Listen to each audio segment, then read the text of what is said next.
Hello, आप सभी विद्यार्थियों को हमारे क्लास में स्वागत और आमंत्रण है। आज मैं आप सभी विद्यार्थियों के लिए हिंदी का एक बहुत ही महत्वपूर्ण क्लास लेकर आया हूँ, जो ये सभी हिंदी पढ़ने वाले विद्यार्थियों के लिए हेल्पफुल होगा। कक्षा 6 से लेकर 12वीं तक विद्यार्थी इस क्लास को देख सकते हैं और सभी प्रतियोगी परीक्षा की तैयारी करने वाले भी विद्यार्थी इस क्लास को देख सकते हैं। बहुत महत्वपूर्ण क्लास है हिंदी का, ये बहुत सहायकपूर्ण होगा। ये क्लास वैसे तो हमने यानी यूपी बोर्ड के लक्ष्य के देश को लेकर बनाया है, क्योंकि आजकल यूपी बोर्ड में यानी बहुविकल्पी प्रश्नों में इस पर आधारित बहुत से प्रश्न पूछे जाते हैं। ये दृश्य मैंने यूपी बोर्ड, चाहे वो हाई स्कूल हो चाहे इंटरमीडिएट हो, उनके लिए बहुत महत्वपूर्ण होगा। और ये सभी विद्यार्थी कक्षा 6 से 12वीं तक विद्यार्थी देखेंगे, उनके लिए भी ये क्लास बहुत महत्वपूर्ण होगा। और कोई प्रतियोगी परीक्षाएं करने वाले यानी कंपटीशन की तैयारी करने वाले विद्यार्थी भी क्लास को देख सकते हैं। ये बहुत महत्वपूर्ण और बहुत इंपॉर्टेंट क्लास है हिंदी का। आज की हिंदी के क्लास में मैं आप लोगों को पढ़ाने जा रहा हूँ रस। रस के बारे में आप बताएंगे कि रस किसे कहते हैं, रस के भाव क्या होते हैं, रस कितने प्रकार के होते हैं, ये हम देखेंगे और उसके बारे में जानेंगे कि रस कितने प्रकार के होते हैं, रस के प्रकार क्या होते हैं ये देखेंगे। और हम उसे पूर्ण रूप से जानेंगे, रस के कौन कौन से अंग होते हैं, क्या क्या उसमें महत्वपूर्ण बातें होती हैं। क्योंकि हर कोई तो रस पढ़ लेता है, करुण रस, श्रृंगार रस, हास रस, ये सब पढ़ लेते हैं, लेकिन उसको गहराई से कोई नहीं समझता है कि रस कैसे समझे, रस को कैसे जाने, कैसे इसके अंदर अनित्य तक ज्ञान प्राप्त करें, जिससे हम रस को आसानी से पढ़ सके, समझ सके। और इसी रस को लेकर मैंने आप लोगों के लिए रस पर आधारित एक क्लास हिंदी का बहुत महत्वपूर्ण लेकर आया हूँ। आप लोग से प्रार्थना है, यदि आप लोग हमारे क्लास अच्छा लगे तो उसे लाइक, शेयर और कमेंट अवर करिए। यदि आप हमारे यूट्यूब पर देख रहे हैं तो हमारे गुरु ज्ञान मंदिर यूट्यूब चैनल को सब्सक्राइब करके अपना प्रेम भरा सहयोग दीजिए। यदि आप फेसबुक पर देखेंगे, यही वीडियो मैं फेसबुक पर भी अपलोड करता हूँ। यदि आप फेसबुक देखें तो हमारे राजू भैया क्लासेस और फेसबुक प्रोफाइल को भी फॉलो कीजिए और देखिए। और क्लास पसंद आए तो अधिक से अधिक शेयर करिए, लाइक करिए, कमेंट करिए, हमारा सपोर्ट अवश्य कीजिए। चलिए हम देखते हैं आज के हिंदी की क्लास को, जो कि बहुत महत्वपूर्ण है ये सभी हिंदी पढ़ने वाले विद्यार्थियों के लिए, और ये कक्षा 6 से 12वीं तक विद्यार्थियों के लिए, और यूपी बोर्ड वाले विद्यार्थियों के लिए, और प्रतियोगी परीक्षा की तैयारी करने वाले सभी विद्यार्थियों के लिए क्लास महत्वपूर्ण होगा। आप लोग देखिए। चलिए हम आज के क्लास को आरंभ करता है। फिर से आप लोग से प्रार्थना करता हूँ कि आप लोग हमारा सहयोग दीजिए, हमारे चैनल से, हमारे फेसबुक से जुड़िए और अपना सहयोग दीजिए। चलिए देखते हैं आज के क्लास। देखिए आज हम पढ़ेंगे रस। रस देखिए, रस क्या होता है, रस किसे कहते हैं ये हम जानेंगे।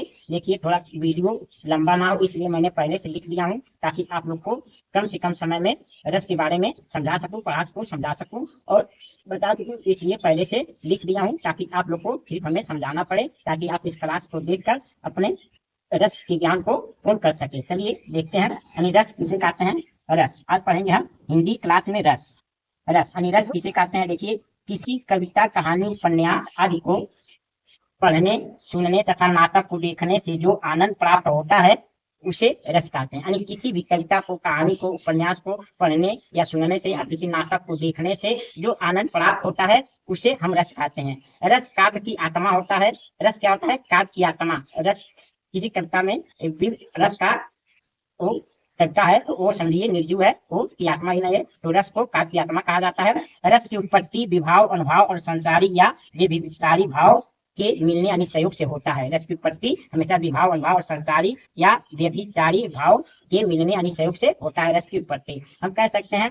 रस किसे कहते हैं, हम कह सकते हैं रस की परिभाषा यानी रस किसे कहते हैं, किसी आप क्यों यानी किसी कविता को, किसी कहानी को, किसी उपन्यास को पढ़ने लिखने से जो हम आनंद प्राप्त करते हैं, जो हमें आनंद मिलता है उसे रस कहते हैं। यानी किसी नाटक को देखकर जो आनंद प्राप्त है उसे रस कहते हैं। रस काव्य की क्या होती है, रस काव्य की आत्मा होती है। रस काव्य की आत्मा होती है। रस हमेशा भाव, अनुभाव और संचारी भाव, विचारी भाव के सहयोग से बनता है, इसी को हम रस कहते हैं। हमने बहुत से देखे हैं, हिंदी में कविता पढ़ते हैं, कहानी पढ़ते हैं, उनसे हमें जो आनंद प्राप्त होता है उसे हम रस कहते हैं। चलिए हमने समझा कि रस किसे कहते हैं, ये तो हमने जान लिया। अब रस देखिए, रस के महत्वपूर्ण अंग क्या होते हैं। रस के महत्वपूर्ण अंग देखिए भाव, यानी भाव क्या होता है, यही भाव जो है कि रस का एक स्तंभ माना जाता है, कि रस का यही स्तंभ है, यही आधार होता है भाव। मन के विकारों या मन में उत्पन्न अच्छे बुरे विचारों को भाव कहते हैं। हमारे मन में जो भी विकार उत्पन्न होता है, किसी को सुनकर, किसी को पढ़कर, किसी को देखकर, उसे या अच्छे बुरे विचारों का भाव जो होता है मन में, उसी को हम भाव कहते हैं। यानी मन के विकारों या मन में उत्पन्न अच्छे बुरे विचारों के कहते हैं, भाव कहते हैं। भाव दो प्रकार के होते हैं। भाव कितने प्रकार के होते हैं, दो प्रकार के। जैसे अस्थाई भाव, अस्थाई भाव और संचारी भाव, ये दोनों भाव काव्य के अंग कराते हैं। ये काव्य के अस्थाई भाव और संचारी भाव काव्य के दो प्रमुख अंग है, इनके बिना कोई काव्य चल नहीं सकता है। तो अस्थाई भाव और संचारी भाव क्या होता है, इसे देखते हैं। चलिए देखिए, अस्थाई भाव वह भाव जो रस रूप में पुष्ट या परित होता है और संपूर्ण प्रसंग में व्याप्त होता है, उसे अस्थाई भाव कहते हैं। अस्थाई भाव 9 होते हैं। वातसल भाव के मिलने से ये 10 हो जाते हैं, यानी वातसल रस जो हुआ भाव हुआ वो बाद में जुड़ा, पहले 9 थे और बाद में वातसल रस मिला, तो इसकी संख्या 10 हो गई, पहले 9 थी। इसको आपको ध्यान रखता है। तो अस्थाई भाव होता है जो काव्य में हमेशा के लिए हमेशा बना रहता है, ये कभी समाप्त नहीं होता है, उसे अस्थाई भाव कहते हैं। कोई भी कविता पढ़ेंगे और वीर रस कहेंगे तो उसका अस्थाई भाव क्या होगा, उत्साह होगा, उसमें उत्साह। अगर करुण रस पढ़ेंगे तो उसमें शोक होगा, तो उसमें बना रहेगा। एक बार अस्थाई भाव उत्पन्न होता है तो कभी बिगड़ता नहीं है, उसे अस्थाई भाव कहते हैं, कभी समाप्त नहीं होता है, उसी को अस्थाई भाव कहते हैं। यानी इसीलिए उसका परिभाषा प्रयास करते हैं, वह भाव जो रस रूप में पुष्ट या परित होता है और संपूर्ण प्रसंग में व्याप्त होता है। जो कविता होता है, जो उसमें पूरा कविता में ये रस मिलता है और उसे अस्थाई भाव कहते हैं। अस्थाई भाव 9 होते हैं, यानी वाटसल भाव के मिलने से ये 10 हो जाते हैं। ये हमारा अस्थाई भाव है। हमने जाना कि अस्थाई भाव किसे कहते हैं, अस्थाई भाव जो कभी मिटे ना, कभी खत्म ना हो, एक बार उत्पन्न होने के बाद अस्थाई भाव खत्म नहीं होता, उसे अस्थाई भाव कहते हैं। अस्थाई भाव के 10 प्रकार क्या क्या होते हैं, देखिए। यानी 10 प्रकार के हमारे रस होते हैं। रस हमारे कितना प्रकार के हैं, 10 प्रकार के, यानी तो 10 प्रकार के हमारे अस्थाई भाव भी होते हैं। तो 10 रस कितने प्रकार के होते हैं, रस 10 प्रकार के होते हैं। तो अस्थाई भाव भी कितने प्रकार के होते हैं, 10 प्रकार के। तो देखिए, पहला क्या है, रति नामक अस्थाई भाव। यानी श्रृंगार रस में, श्रृंगार रस में क्या मिलता है, क्या होता है, रति नामक अस्थाई भाव होता है। जब हम श्रृंगार रस पढ़ते हैं तो उसमें क्या होता है, रति नामक अस्थाई भाव होता है श्रृंगार रस में। ये हमारा पहला रस है श्रृंगार रस, और उसमें कौन सा रस, कौन सा अस्थाई भाव होता है, रति नामक अस्थाई भाव होता है। इसे रति नामक अस्थाई भाव किसे कहते हैं, स्त्री पुरुष के परस्पर प्रेम भाव को रति नामक अस्थाई भाव कहते हैं। स्त्री पुरुष जो आपस में प्रेम करते हैं एक दूसरे से, उनके प्रेम से जो भाव एक दूसरे के मन में उत्पन्न होता है, उसी को हम रति कहते हैं, यानी रति नामक अस्थाई भाव कहते हैं। नायक नायिका कह लीजिए, पति पत्नी कह लीजिए, या प्रेमी प्रेमिका कह लीजिए, या स्त्री पुरुष, जब दोनों का प्रेम होता है एक दूसरे के प्रति और उनसे एक दूसरे के मन में जो भाव उत्पन्न होता है, उसी को रति भाव, रति नामक अस्थाई भाव कहते हैं। इस श्रृंगार रस में मिलता है। हम श्रृंगार रस अब अगले वीडियो में पढ़ेंगे क्रम से। अभी हम आप लोग को रस और रस के अंग के बारे में बता रहे हैं। इस यदि क्लास आप लोग ध्यानपूर्वक देख लिया तो आप रस को आसानी से पढ़ और समझ सकते हैं। इसलिए मैंने ये क्लास बहुत परिश्रम से बनाया है, इसे आप लोग ध्यानपूर्वक देखिए। तो हमने रति समझा, रति नामक अस्थाई भाव किसे कहते हैं, स्त्री पुरुष के परस्पर प्रेम भाव को रति नामक अस्थाई भाव कहते हैं। स्त्री पुरुष के प्रेम से एक दूसरे के मन में जो भाव उत्पन्न होता है, उसी को रति कहते हैं। दूसरा क्या है, हमारा हास्य रस। हास्य अस्थाई भाव, यानी ये किसमें पाया जाता है, हास्य रस में। हास्य रस में क्या होता है, हास्य नामक अस्थाई भाव होता है हास्य रस में। तो हास्य अस्थाई भाव किसे कहते हैं, किसी के अंगों वेशभूषा वाणी को देखकर या सुनकर जो आनंद यानी जो भाव प्राप्त होता है, उसे हास्य नामक अस्थाई भाव कहते हैं। यानी किसी के अंगों को हम देखते हैं, कोई मानते लंगड़ा होता है, किसी के हाथ पैर थोड़ा मुड़ जाते, टेढ़े हो जाते, तो लोग हंसते हैं, उन्हें हंसी आ जाती है। और किसी की वेशभूषा पहनावा को देखकर बहुत से लोग को हंसी आ जाती है। किसी कुमारी, किसी की बातों को सुनकर, यानी हम देखते हैं जो जोकर होता है, उसकी बातों को सुनकर हमें हंसी आती है।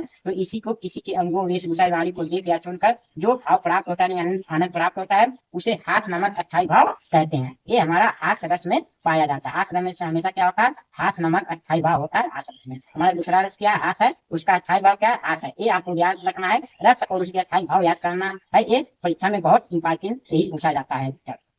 अब तीसरा देखिए, शोक।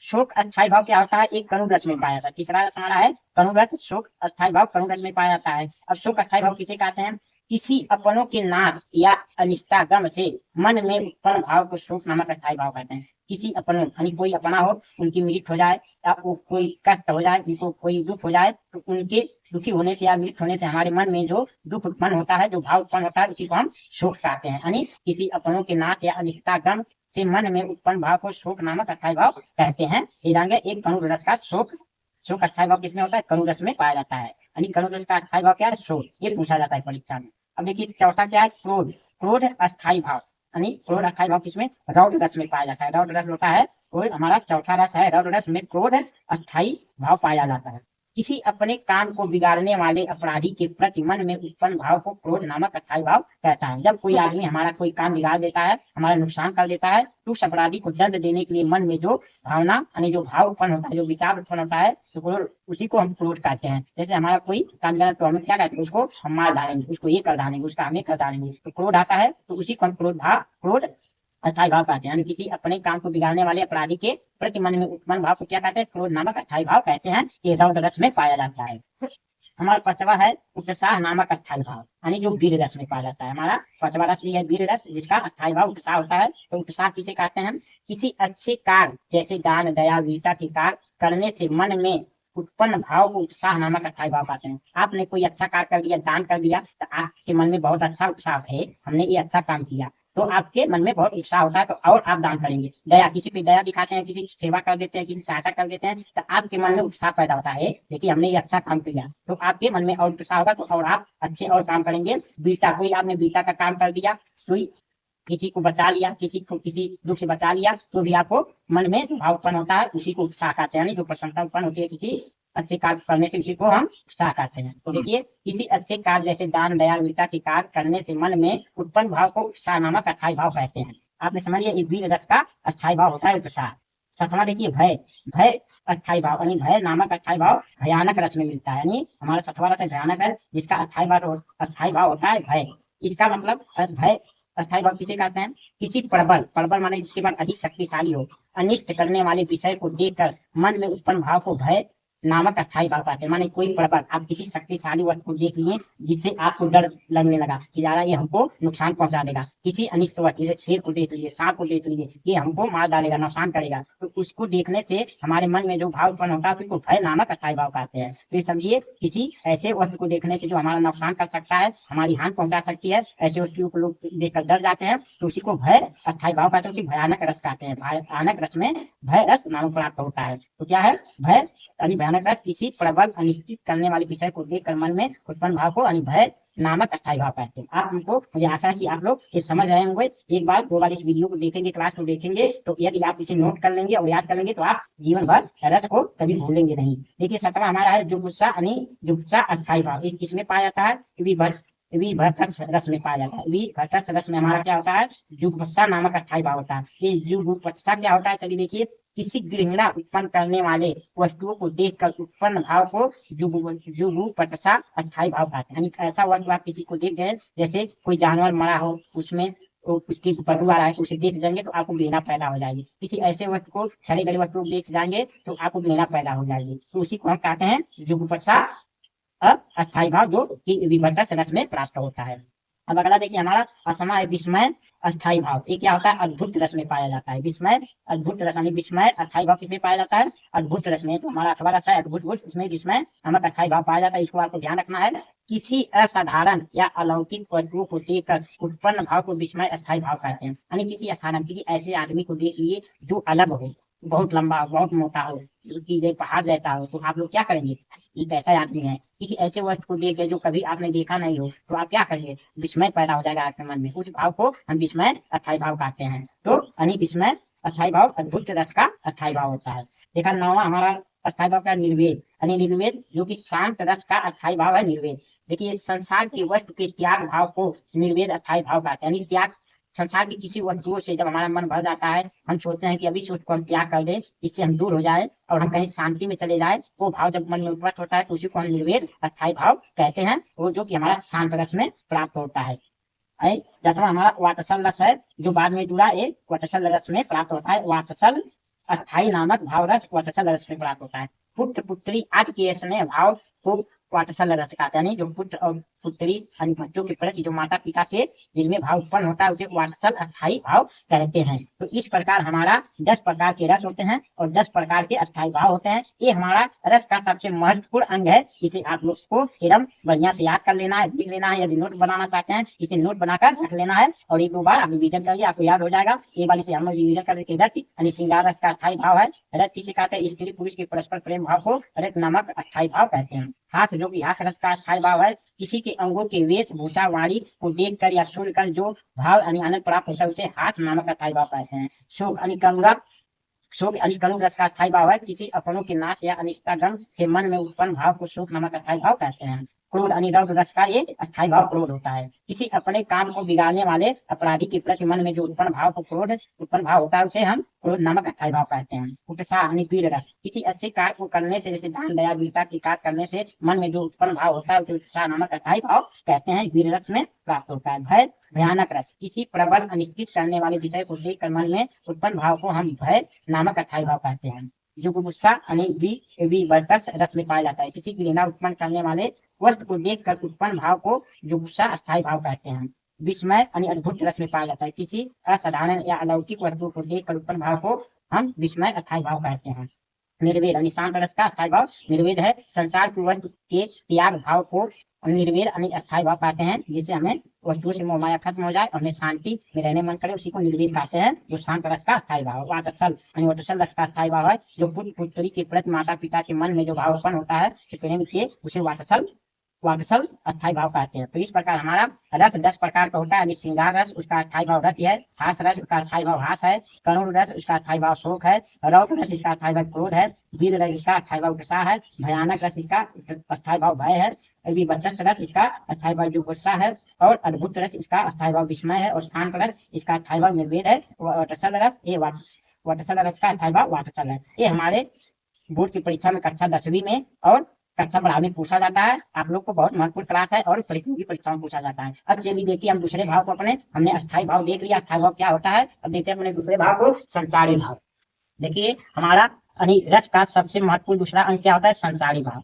वह भाव जो अस्थिर या कुछ समय के लिए होता है उन्हें संचारी भाव या निर्विचारी भाव कहते हैं। ऐसा भाव जो मन में उत्पन्न होता है, कुछ समय के लिए उत्पन्न होता है, वह फिर खत्म हो जाता है, समाप्त हो जाता है। जैसे हमने सोचा कि हे हम बहुत धनवान बन जाते हैं और तो हम ऐसे करते वैसे करते ऐसे सोचते हैं, फिर वो थोड़ा दिन के बाद हमारे मन का भाव खत्म हो जाता है, जो कि हो नहीं पाता है। तो क्या होता है, संचारी भाव होता है। किसी के देख कर ये बहुत सुंदर है, ये सामान हमको मिल जाता है, हमारा हो जाता है, तो वह फिर थोड़ा समय के बाद खत्म हो जाता है इच्छा, तो उसी को हम संचारी भाव कहते हैं। ये क्या होता है, ये पानी की बुलबुलों की जैसे बनते बिगड़ते हैं। यानी संचारी भाव क्या आता है, जैसे पानी का बुलबुला बनता है फिर छूट जाता है, उसी तरह संचारी भाव के बनते और बिगड़ते रहते हैं। इनकी संख्या 33 होती है।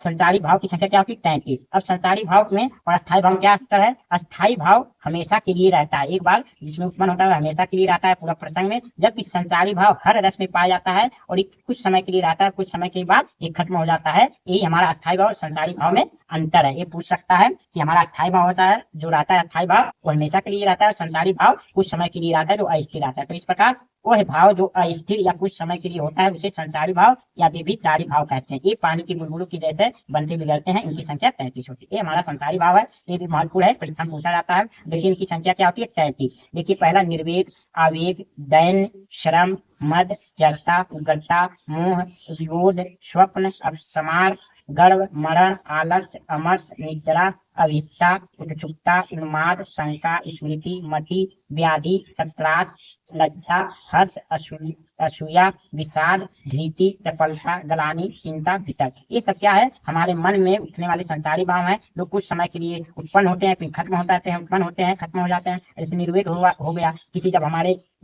घर में किसी से वाद विवाद होता है तो हमें निर्वेद मन होता है, घर छोड़कर चला जाएं, हम कहीं शांति में रहें, तो निर्वेद भाव होता है। फिर कुछ समय के बाद समाप्त होता है। आवेग मतलब कोई मन में गति होता है, ये कर रहे हो कर रहे, फिर वो खत्म हो जाता है। दैन भाव, कोई मन में बुराई उत्पन्न होती है, दैनता यानी बुरे काम करने के लिए मन करता है, दैन भाव फिर खत्म होता है। श्रम यानी मेहनत, कुछ समय के लिए हम मेहनत करने का सोचा और मेहनत करते हैं, फिर कुछ समय खत्म हो जाता है। मद मतलब मद मने देह में जो थकावट होती है, यानी कुछ विलंब थकावट होता है, फिर खत्म हो जाता है भाव। जड़ता जो बुद्धि यानी सोचने विचारने की क्षमता थोड़ा विलंब किसी दुख के कारण कम हो जाता है, वो भी। ये सब क्या है, यानी निर्वेद हो गया, आवेग, ये दैन, ये श्रम, मद, जड़ता, उग्रता, मोह, विरोध, शोक, अवसाद, गर्व, मरण, आलस, अमर्ष, निद्रा, अवहिता, उत्सुकता, उन्माद, शंका, स्मृति, मति, व्याधि, सत्रास, लज्जा, हर्ष, असूया, विषाद, धृति, चपलता, ग्लानि, चिंता, वितर्क। ये क्या है, हमारे संचारी भाव है, जो हमारे मन में कुछ समय के लिए उत्पन्न होते हैं फिर बाद में खत्म हो जाते हैं, इसलिए इन्हें हम संचारी भाव कहते हैं। चलिए हम कुछ और महत्वपूर्ण चीजों को देखते हैं जो हमारे रस का महत्वपूर्ण अंग है, यानी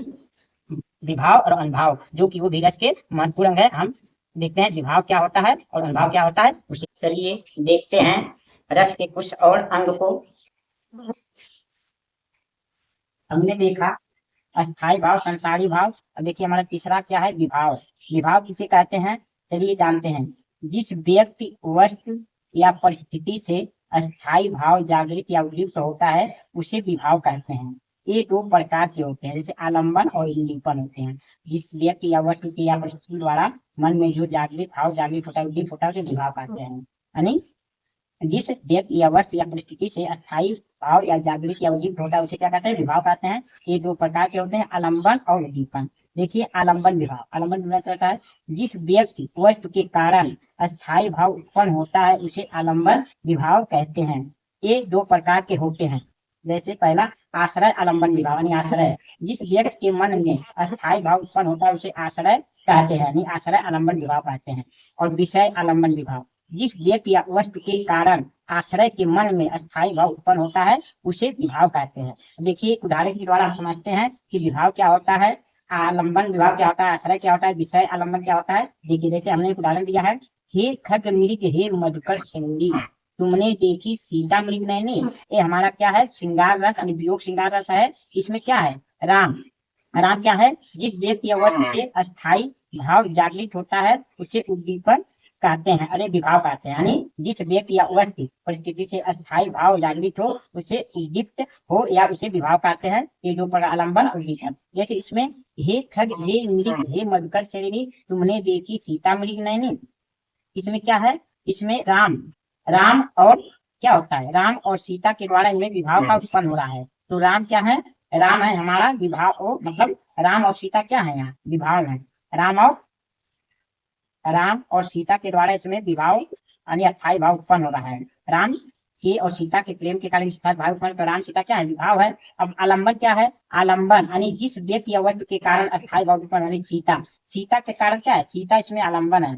सीता के कारण ही राम के मन में क्या हो रहा है, यानी वो सीता के कारण राम के मन में यानी भाव अस्थाई भाव उत्पन्न हो रहा है। तो सीता क्या आलंबन है, जिस व्यक्ति वस्तु के कारण अस्थाई भाव उत्पन्न होता है उसे आलंबन विभाव कहते हैं। ये दो प्रकार के होते हैं, यानी सीता और राम भी हो सकते हैं आलंबन, यानी तो इसमें यानी सीता और राम दोनों के कारण क्या है, ये विभाव उत्पन्न हो रहा है। तो सीता और राम क्या हमारे आलंबन है। अब देखिए आश्रय आलंबन क्या है, आश्रय यानी जिस व्यक्ति के मन में अस्थाई भाव उत्पन्न होता है उसे आश्रय कहते हैं। राम क्या है, इसमें राम के मन में अस्थाई भाव उत्पन्न हो रहा है तो राम हमारा आश्रय है, राम क्या है, आश्रय है। और विषय आलंबन विभाव, जिस व्यक्ति या वस्तु के कारण आश्रय के मन में अस्थाई भाव उत्पन्न होता है उसे विषय कहते हैं, यानी सीता यहाँ क्या है, विषय। सीता क्या है, विषय। इस प्रकार हम उदाहरण से समझ सकते हैं कि हमें विभाव क्या होता है, आलंबन विभाव क्या होता है, आश्रय आलंबन विभाव और विषय आलंबन विभाव क्या होता है। तो हे खग मृग हे मधुकर श्रेणी तुमने देखी सीता मृग नैनी, तो इसमें राम और सीता क्या है, विभाव है। आलंबन विभाव क्या है, सीताराम भी आलंबन विभाव है। आलंबन दो प्रकार के आश्रय होता है, आश्रय आलंबन, तो आश्रय क्या है, राम है और विषय क्या है, सीता है। अब हमें आशा और विश्वास है कि आप लोगों ने विभाव समझ गए होंगे, आलंबन और आश्रय और विषय समझ गए होंगे। तो इसमें हमारा राम सीता आलंबन विभाव है, इसके द्वारा विभाव हो रहा है। और सीताराम क्या आलंबन है, सीता क्या है, विषय है, और राम क्या है, आश्रय है। तो राम आश्रय और सीता विषय है। तो ये सब खग मृग मधुकर श्रेणी ये सब भी विभाव में आ सकते हैं, ये भी विभाव है। यानी खग भी हमारा क्या है, विभाव हो सकता है। मृग भी विभाव हो सकता है, मधुकर श्रेणी भी ये सब विभाव है। यानी विभाव क्या है, जिस व्यक्ति वस्तु या परिस्थिति से अस्थाई भाव जागृत हो या उद्दीप्त होता है उसे विभाव कहते हैं। ये दो प्रकार के होते हैं, आलंबन और विभाव, आलंबन और उद्दीपन। तो ये सब क्या उद्दीपन है, खग क्या है, उद्दीपन है। मृग क्या उद्दीपन है, मधुकर श्रेणी क्या उद्दीपन है। उद्दीपन यानी हमने उद्दीपन क्या है, उद्दीपन जिससे जिस व्यक्ति या वस्तु पे मतलब अस्थाई भाव जागृत होता है उसे क्या कहते हैं, उद्दीपन। जिस व्यक्ति या वस्तु से अस्थाई भाव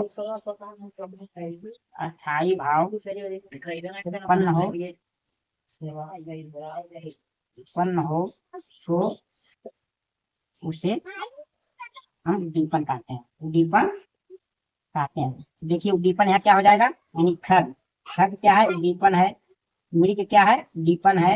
ये मधुकर श्रेणी जो जंगल की वस्तु है क्या है, उद्दीपन है। तो हमने इससे पता चला, देखिए विभाव जिस व्यक्ति अवस्थ परिस्थिति से अस्थायी भाव जागृत या उद्दीपन से विभाव कहते हैं। ये दो प्रकार के होते हैं, आलम्बन और उद्दीपन। राम सीता खड्ग मधुर, ये सब क्या है, विभाव है। अब आलम्बन विभाव क्या है, जिस व्यक्ति के कारण अस्थायी भाव उत्पन्न होता है उसे आलम्बन विभाव कहते हैं। ये दो प्रकार के होते हैं, सीता और राम क्या आलम्बन है। तो ये दो प्रकार के आश्रय आलम्बन विभाव, जिस व्यक्ति के मन में अस्थायी भाव उत्पन्न होता है उसे आश्रय कहते हैं। जैसे राम के मन में अस्थायी भाव जागृत हो रहा है कि राम क्या है, आश्रय है। विषय आलम्बन क्या है, जिस व्यक्ति या वस्तु के कारण आश्रय के मन में अस्थायी भाव उत्पन्न होता है उसे विषय का। सीता के कारण राम के मन में अस्थायी भाव उत्पन्न और सीता क्या है, सीता विषय है। सीता क्या है, विषय। और ये क्या है, उद्दीपन, जिस व्यक्ति या वस्तु के कारण अस्थायी भाव उत्पन्न होता है उसे उद्दीपन का। तो खग क्या है, मृग क्या है, मृग शरीर क्या है, ये सब मृग नैन, ये सब क्या है, ये सब उद्दीपन है। अब देखिए हम दूसरे भाग को देखते हैं, यानी अनुभव। हमारा चौथा रस का महत्वपूर्ण अंग है अनुभव।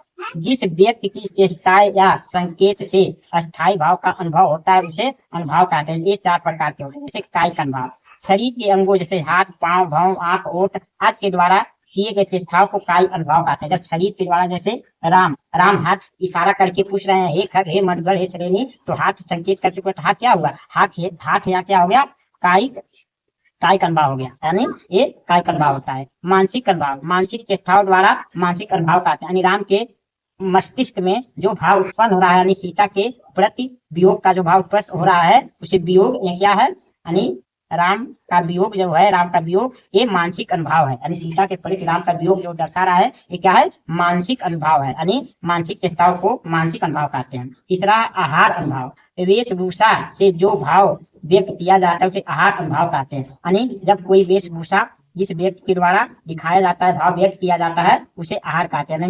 मान लेते कोई अच्छा कपड़ा पहन के अपने भाव को व्यक्त करता है। कोई जैसे वहाँ थी क्या, कई थी जब दशरथ के प्रति को भवन में गई थी तो कैसा कपड़ा पहनी थी, वो कपड़ा पहन के अपने भाव को व्यक्त कर रही थी, बता नहीं रही थी, तो उसी को आहार अनुभव कहते हैं। यानी वेशभूषा से जो भाव व्यक्त किया जाता है उसे आहार अनुभव कहते हैं। जब कई वो भवन में गई थी तो दशरथ को अपने वेशभूषा से अपने मन के भाव को प्रकट करना, दिखाना चाह रही थी, तो इसी को आहार अनुभव कहते हैं। सात्विक अनुभव, यानी शरीर के सहज अंग विकार को सात्विक अनुभव कहते हैं। यानी शरीर के किसी भी सहज अंग को मान लेते हैं उसे दिखाना, तो उसे क्या कहते हैं, सात्विक अनुभव। इस प्रकार रस के हमारे प्रमुख अंगों को हमने जाना। रस कितने प्रकार के होते हैं हमने इसे जाना। रस क्या होता है, रस किसे कहते हैं हमने जाना। यानी रस जिस कविता कहानी उपन्यास को पढ़ने या सुनने से किसी नाटक के लेखन जो आनंद प्राप्त होता है उसे रस कहते हैं। रस के दो भाव होते हैं, यानी भाव अस्थायी भाव और संचारी भाव होते हैं। रस को काव्य का आत्मा भी कहा जाता है। यानी भाव अभाव विभाव अनुभव और संचारी भाव से एक रस की निष्पत्ति होती है। तो अस्थायी भाव वो भाव होता है जो काव्य में सदा के लिए रहता है, उसे अस्थायी भाव कहते हैं। अस्थायी भाव 10 प्रकार के, यानी रस 10 प्रकार के होते हैं, तो अस्थायी भाव भी 10 प्रकार के होते हैं। यानी रति होता है, रति हास शोक, क्रोध, उत्साह, जुगुप्सा, ये सब क्या होते हैं, अनिवार्टसल, ये सब हमारे क्या है, ये सब हमारे रति। यानी रति हमने आप लोग बताया कि रति 10 प्रकार के होनी, रस 10 प्रकार के होते हैं। संसारी रस होते हैं तो कुछ उत्पन्न होते हैं, कुछ पल के बाद वो खत्म हो जाते हैं, उसे संसारी भाव कहते हैं। विभाव हमने देखा, अनुभव देखा, ये सब रस के महत्वपूर्ण अंग हैं। यदि आप लोगों को हमारा ये रस का क्लास पसंद आया तो अधिक से अधिक लाइक करिए, शेयर करिए और कमेंट करिए और हमारा सपोर्ट कीजिए। यदि यूट्यूब पर देख रहे हैं तो हमारे गुरु ज्ञान मंदिर यूट्यूब चैनल को सब्सक्राइब करिए। यदि फेसबुक पर देख रहे हैं तो हमारे राजू भैया क्लासेस फेसबुक को फॉलो कीजिए और हमारा सपोर्ट कीजिए। यदि क्लास जरा सा अच्छा लगा हो तो आप लाइक अवश्य कीजिएगा। ये क्लास सभी विद्यार्थी यानी कक्षा 6 से 12वीं तक विद्यार्थी देख सकते हैं, पढ़ सकते हैं। और खासकर हमने ये यूपी बोर्ड के लिए बनाया है क्योंकि बहुविकल्पी प्रश्नों में अधिक ऐसे रस से प्रश्न पूछे जाते हैं, कहाँ पूछ ले ये किसको पता है, इसलिए रस का हमें पूर्ण ज्ञान होगा। यदि आप लोग चाहेंगे तो हम अगले वीडियो में अब रस को क्रम से बताएंगे, उसकी परिभाषा, रस के उदाहरण और उसे कैसे लिखते हैं, कैसे उसको स्पष्टीकरण देते हैं, इसके बाद हम अगले वीडियो में देखेंगे। तब तक के लिए आप लोगों का बहुत बहुत धन्यवाद।